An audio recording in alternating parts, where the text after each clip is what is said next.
Bismillahirrahmanirrahim. Assalamu alaikum students. How are you all? I hope all will be good. I am your physics instructor of Ashraf. बच्चे last time हम लोगों ने equation of continuity को देख लिया था। उसके जो मुख्तलिफ एस्पेक्ट्स और इम्पोर्टेंस थी वो हम लोगों ने चेक की थी। किस तरह से रेट ऑफ फ्लो का वहां पर डिपेंडेंस हुआ और उसकी इक्वेशन को हम लोगों ने इस्तेमाल किया। इसके अलावा इसके फ्लो रेट में कब ज्यादा कब कम होता है ये भी हम लोग देख चुके हैं। अगर उसका क्रॉस सेक्शनल एरिया ज्यादा होगा या उस हिसाब से उसकी स्पीड के हिसाब से पहले वाले का क्रॉस सेक्शनल एरिया और दूसरे वाले के क्रॉस सेक्शनल एरिया पर डिपेंड करेगा कि उसमें से गुजरने वाला जो लिक्विड है या फ्लूइड है उसकी मिकदार कितनी होगी और वो पीछे से किस स्पीड से आएगा। तो बच्चे आज का जो हमारा टॉपिक है वो है बर्नौलीज इक्वेशन। ये बहुत ही इंपॉर्टेंट लॉन्ग क्वेश्चन चल रहे हैं आप लोगों के फ्लूइड के हिसाब से। आपने पहले सॉलिड के हिसाब से और उसकी मैकेनिकल प्रॉपर्टीज को डिस्कस किया है, वो है अपना पहला वाला हिस्सा। अब आप लोग फ्लूइड डायनामिक्स के हिस्से के बारे में मालूमात इकट्ठी करिए। मतलब पहले फ्लूइड, फिर आपने डायनामिक्स, पहले फ्लूइड जस्ट मतलब उसका फ्लो चेक कर रहे थे किस तरह से वो फ्लो करता है। अब आप उसको फ्लो की शक्ल में हरकत कैसे कर रहा है आप लोग इस एस्पेक्ट को देख रहे हैं। आज का जो हमारा टॉपिक है वो भी बिल्कुल उसी से मिलता जुलता है। अभी तक आप लोगों ने हमारे चैनल को सब्सक्राइब नहीं किया तो इसको लाजमी सब्सक्राइब करें। लाइक कमेंट और शेयर करना मत भूलिएगा ताकि इस चैनल की जितनी भी एजुकेशनल वीडियोस हैं वो आप तक पहले पहुंची जा सके। आप लोग इंशाअल्लाह हमारे साथ कनेक्टेड रहिएगा, शुरू से लेकर आखिर तक वीडियो को लाजमी देखें ताकि आप इस जितने भी कंसेप्चुअल क्वेश्चन है और जितने भी कंसेप्ट हैं वो सारे के सारे क्लियर हो। बरकैफ फिर भी आप लोगों के क्वेश्चन रह जाते हैं तो आप कमेंट बॉक्स में लाजमी अपना कमेंट छोड़ के जा सकते हैं। इंशाअल्लाह फौरी तौर पर आपको रिस्पॉन्स किया जाएगा। आप लोग वो बच्चे हमारे चैनल को ग्रो करवाएं, शेयर करें और हमारी वीडियोस को ज्यादा से ज्यादा लाइक कमेंट करें ताकि हम लोगों आप लोगों के लिए मजीद इससे अच्छी वीडियोस जो है ना लेके आ सके। आज का लेक्चर हम लोग स्टार्ट करते हैं। बच्चे बर्नौली इक्वेशन या बर्नौली स्टेटमेंट क्या है? फॉर इनकम्प्रेसिबल फ्लूइड क्या है? फॉर एन आइडियल, जो आपके पास आइडियल फ्लूइड है, एक मिसाली फ्लूइड है, उसमें क्या होना चाहिए? Kinetic energy per unit volume, potential energy per unit volume remains the constant at every point for an incompressible fluid. एक इनकम्प्रेसिबल फ्लूइड के लिए या आइडियल फ्लूइड के लिए kinetic energy per unit volume, potential energy per unit volume, इनका तनासब constant होना चाहिए। वो कैसे होगा वो हम लोग आज के लेक्चर में प्रूफ करेंगे। For an ideal fluid, kinetic energy per unit volume and potential energy per unit volume in a steady flow remains constant at every point in its path। जब वो अपने पाथ को फॉलो करते हुए गुजरता है तो ऑल ओवर द पॉइंट्स उसका जो रास्ता है उस पे से गुजरने वाली जो उसका फ्लो है वो बिल्कुल स्टेडी रहेगा। Steady when there is no change in the liquid with time, time के साथ वो चेंज ना हो या उसकी स्पीड में कोई भी कमी ना आए, वो आपका स्टेडी फ्लो कहलाता है। हम लोग इससे प्रीवियस वाले लेक्चर में कर चुके हैं। उसी को इस्तेमाल करते हुए हम लोग यहाँ पर इक्वेशंस को जो है ना ड्राइव करेंगे। देखें आपके पास एक ये मैंने पाइप की शक्ल बनाई है जहां पर मैंने दो किस्म के क्रॉस सेक्शनल एरिया रखे हैं। एक की लेंथ और एक की जो विड्थ है वो मैंने स्मॉल रखी है, जबकि दूसरे की लेंथ और दूसरे की जो विड्थ है एरिया के हिसाब से वो मैंने ज्यादा रखी है। फर्ज करें यहाँ पर प्रेशर P1 है और प्रेशर P1 कहां पर अप्लाई हो रहा है? एरिया A1 के ऊपर। और फिर एरिया A1 के ऊपर यानी कि इसमें से फिर जो गुजरने वाला फ्लूइड होगा उसकी जो वेलोसिटी होगी वो V1 होगी। जहां से आपका फ्लूइड फ्लो कर रहा है या करने की कोशिश कर रहा है उसके जो स्टार्टिंग पॉइंट्स हैं उनमें सबसे पहले जो आपका पॉइंट है वो ये है कि उसका प्रेशर किस एरिया से गुजर रहा है और उसकी स्पीड क्या है और कितने डिस्टेंस में वो आपका जो फ्लॉक है या फिर आप लोग कह लें ब्लॉक रखा हुआ है उसका जो डिस्टेंस है वो आपके पास स्मॉल डिस्टेंस डेल्टा एक्स की शक्ल में शो होगा। तो ये फर्स्ट वाला है तो इसमें डेल्टा एक्स 1 हो जाएगा। चेंज इन मैस वो क्या है? आपका डेल्टा एम।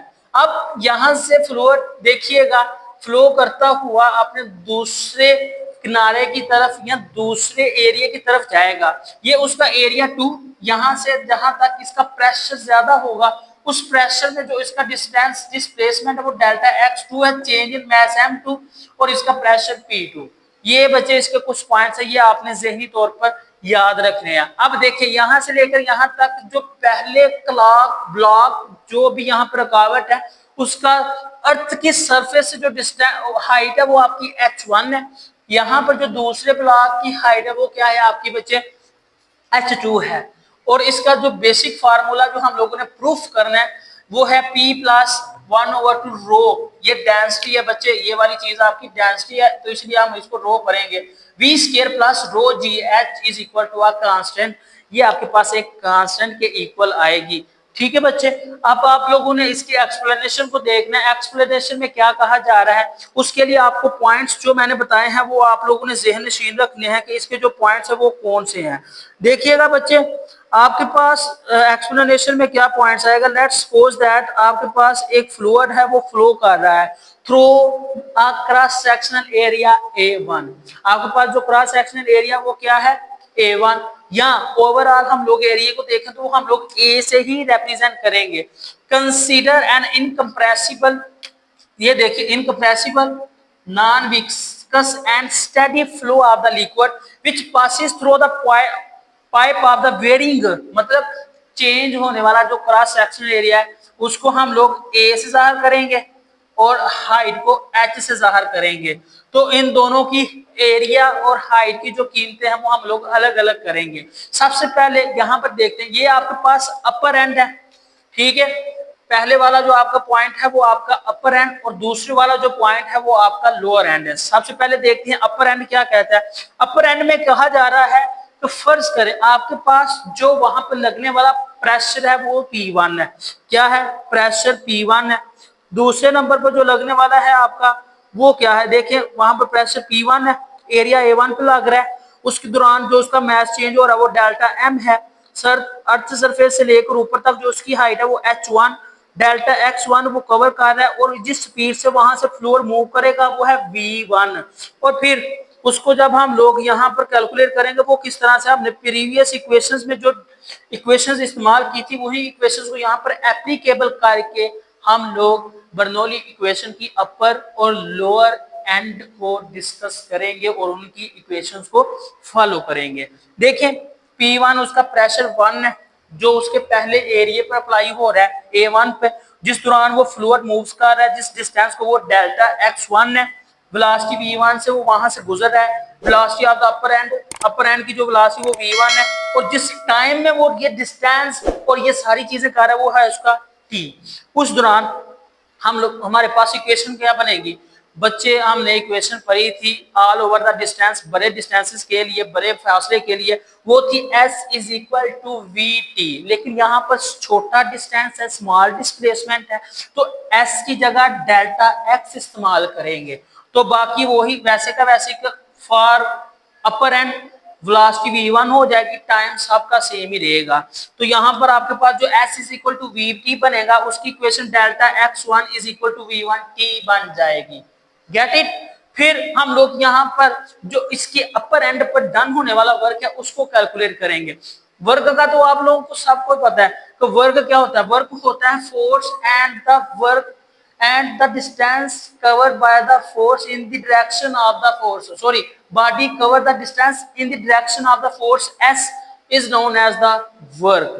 तो देखें यहाँ पर हमारे पास डिस्टेंस क्या है वो है डेल्टा एक्स। एस फिर किसके इक्वल है, डेल्टा एक्स के। डेल्टा एक्स की वैल्यू हम लोगों ने अभी देखी है वो है V1T।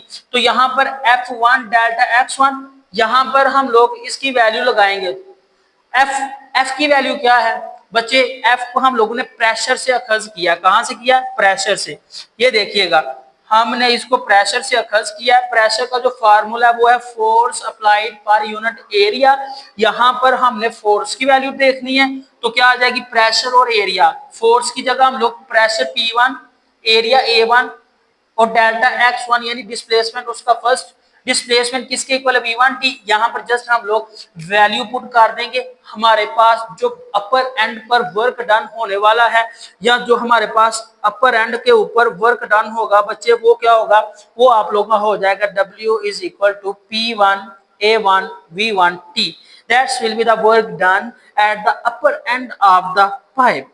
ओके बच्चे, अब हमारी बारी आती है लोअर एंड पर। कहां पर आती है, लोअर एंड के ऊपर हमारी बारी आती है। तो लोअर एंड पर जो इसका होगा, वर्क डन होगा, वो क्या होगा, उसको किस तरह से हम लोग डील करेंगे।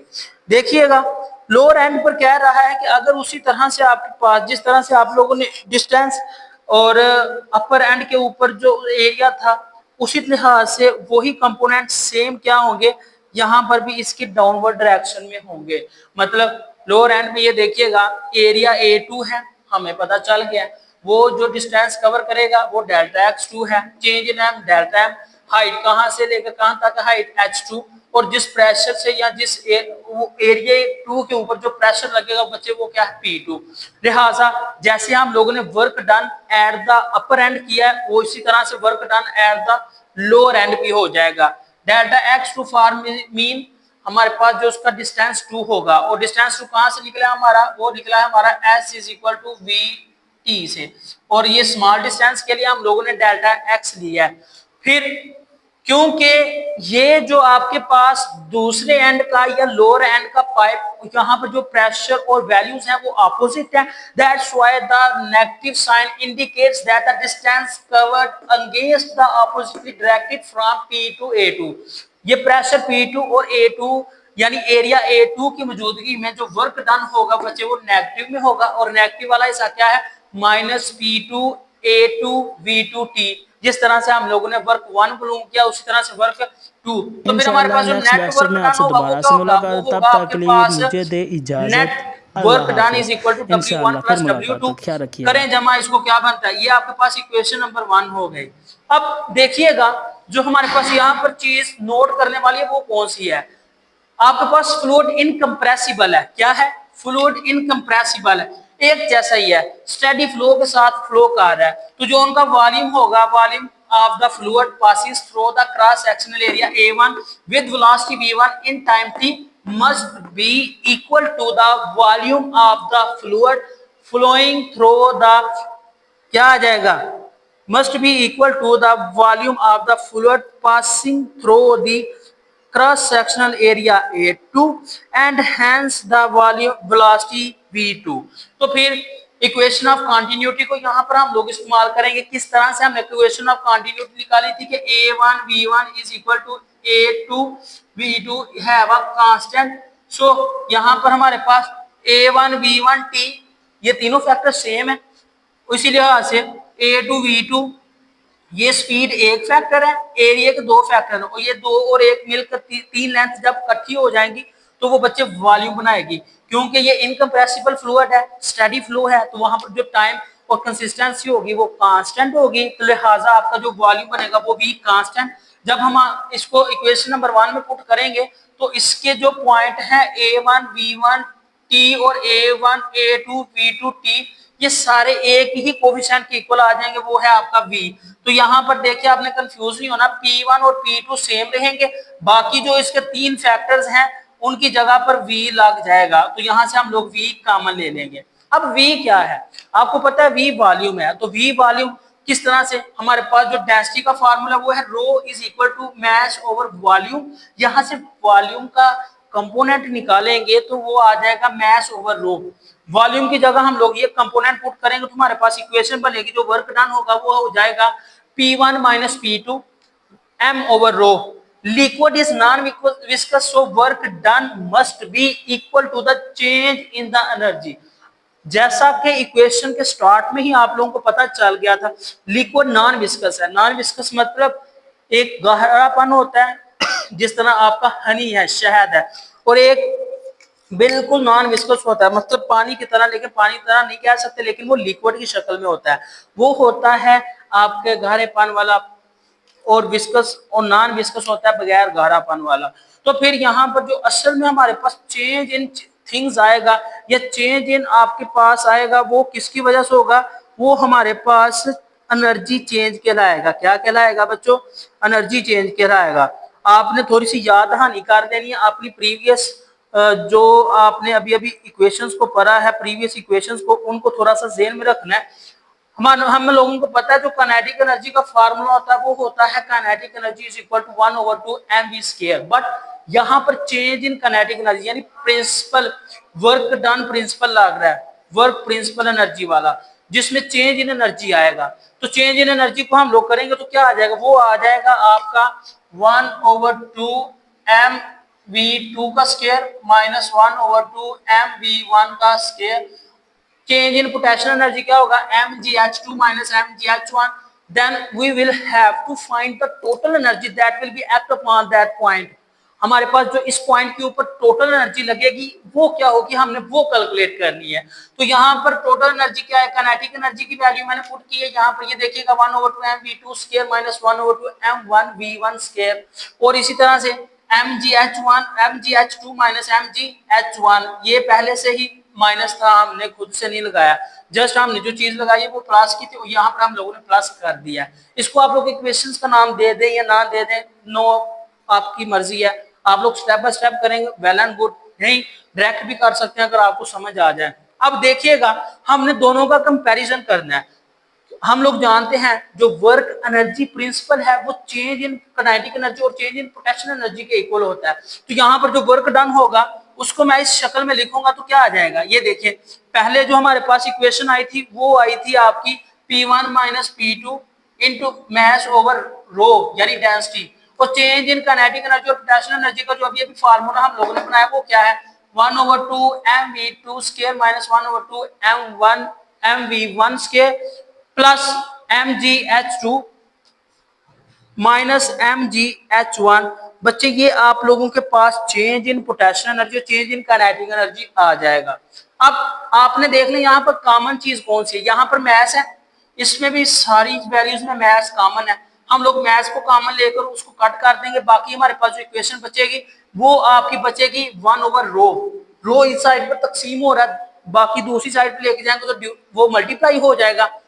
तो ये क्या बन जाएगा, यहाँ पर बचा था 1/2 v2 स्क्वायर, रो इसके साथ मल्टीप्लाई हो तो क्या बन गया, रो v2 स्क्वायर। इसी तरह बाकी एलिमेंट्स के साथ भी इसने मल्टीप्लाई किया। हम जब इसको अरेंज करेंगे यानी 1 वाले फैक्टर्स 1 साइड पर, 2 वाले फैक्टर्स 2 साइड पर, तो देखना दोनों साइड की इक्वेशंस एक दूसरे की इक्वल होंगी, जस्ट फैक्टर्स नंबरिंग अलग होंगे। देखें P1 यहां से 1 वाली इक्वेशन को उठाएं, ये यहाँ पर माइनस में था, जब इसको दूसरी साइड पे लेकर आए तो ये क्या हो जाएगा प्लस में, ये प्लस में आ गया आपका, ठीक है 1/2 रो v1 स्क्वायर। अब और कोई 1 वाली जगह है जी, माइनस रो gh1, वो इस साइड पाएगी वो बन जाएगी प्लस रो gh1। इसी तरह 2 वाली इक्वेशन को हम लोग 2 वाली साइड पर ले जाएंगे, तो दोनों साइड्स देखें जस्ट नंबरिंग वाली चीज हमारी डिफरेंट होगी, बाकी हमारी चीज सेम है। तो जनरली जो हम लोग यहाँ पर ड्राइव करेंगे या हमारी समझ में जो चीज आई है वो ये है कि दोनों साइड्स एक हिसाब से इक्वल है, यानी कि वो एक कांस्टेंट के इक्वल है। तो जर्नल इक्वेशन जो हम लोगों ने स्टार्ट में पढ़ी थी वो थी प्रेशर, ठीक है, for an ideal fluid, kinetic energy per unit value, potential energy per unit value at pressure P will be equal to a constant at any point of the fluid। तो ये हम लोगों ने प्रूफ कर लिया। This equation is called Bernoulli's equation and it is in accordance with the law of conservation of energy।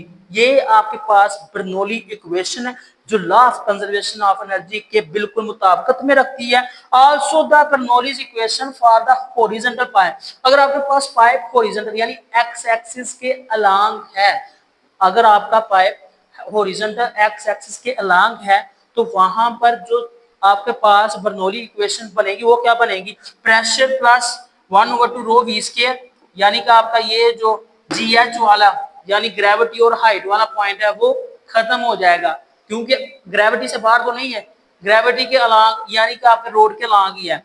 तो ये constant equal यहाँ पर जो चीज बनेगी वो क्या है, 2 से हम लोग इसको डिवाइड कर देंगे तो प्रेशर 2p बन जाएगा plus rho v square is equal to constant when potential energy divided by v is equal to 0। तो ये आपके पास बचे इसकी न्यू वाली इक्वेशन बन सकती है जो इसके न्यू रिजल्ट्स को जनरेट कर सकती है। इसके बाद बचे इसकी थोड़ी सी एप्लीकेशंस हैं। एप्लीकेशंस क्या हैं, इसकी एप्लीकेशंस देखते हैं। सबसे पहली एप्लीकेशंस है operations of the paint sprayer और परफ्यूम स्प्रेयर्स।